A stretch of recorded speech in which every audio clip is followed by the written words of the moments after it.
السلام عليكم ورحمة الله تعالى وبركاته.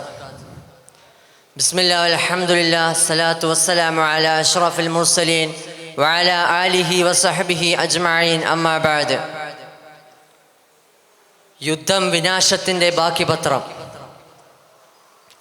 പ്രഭാതങ്ങൾ മാറി പറയുന്ന സമകാലിക ലോകത്ത് നമ്മൾ ഓരോരുത്തരും കേൾവി കൊണ്ടുവന്ന വാക്കാണ് യുദ്ധം. എന്താണ് യുദ്ധം? കേവലം രാജ്യങ്ങളെ നാശത്തിലേക്ക് വലിച്ചു നീട്ടുന്ന ഒരു പ്രവൃത്തി, അതാണോ യുദ്ധം? ലോകത്തിൽ തന്നെ മിക്ക യുദ്ധങ്ങളും പരിശോധിച്ച് നോക്കിയാൽ നമുക്ക് കാണാൻ സാധിക്കും, എല്ലാ യുദ്ധങ്ങളും തന്നെ നേട്ടങ്ങൾക്കപ്പുറം കോട്ടങ്ങൾ വാരി വിതറിക്കൊണ്ടാണ് ഈ ലോകത്ത് നിന്നും പരിസമാപ്തി കുറിച്ചിരിക്കുന്നത്. ഉദാഹരണങ്ങൾക്കായി ഒന്നാം ലോക മഹായുദ്ധവും അതുപോലെ തന്നെ രണ്ടാം ലോക മഹായുദ്ധവും ഫ്രഞ്ച് വിപ്ലവങ്ങളും മറ്റു യുദ്ധങ്ങളൊക്കെ പരിശോധിച്ച് നോക്കുകയാണെങ്കിൽ നമുക്കത് വ്യക്തമായി മനസ്സിലാക്കാൻ സാധിക്കും.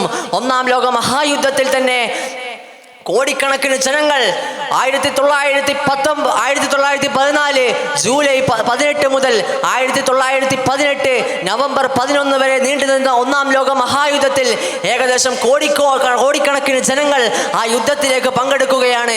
അങ്ങനെ 90 ലക്ഷത്തിലോളം പോരാളികളും മറിച്ച് 70 ലക്ഷത്തോളം സാധാരണ ജനങ്ങളും ആ യുദ്ധത്തിൽ വധിക്കപ്പെടുകയാണ്.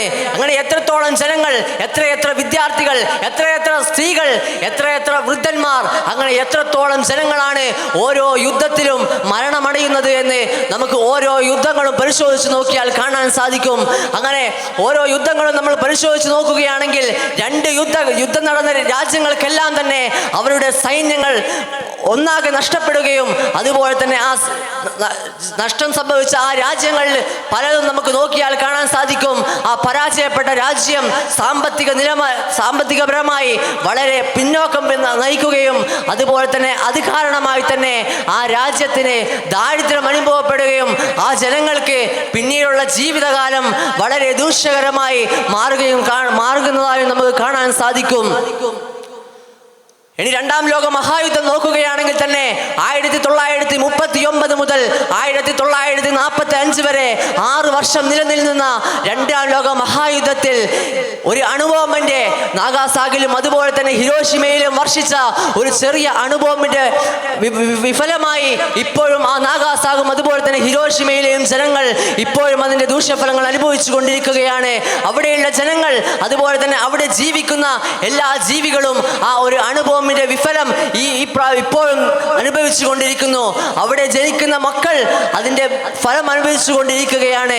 ഇങ്ങനെ നോക്കുമ്പോൾ ഈ അടുത്ത് നടന്ന ഫലസ്തീനും അതുപോലെ തന്നെ ഇസ്രായേലും തമ്മിലുള്ള യുദ്ധം അവിടെ നമുക്ക് പരിശോധിച്ച് നോക്കിയാൽ കാണാൻ സാധിക്കും. ഏറ്റവും കൂടുതൽ മരണമടഞ്ഞത് കുട്ടികളും അതുപോലെ തന്നെ സ്ത്രീകളുമാണ്.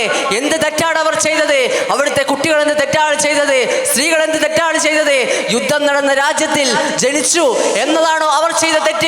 ആലോചിക്കണ്ടേ. അവിടെ എത്രത്തോളം ജനങ്ങളാണ് മരിച്ചു വീഴുന്നത്?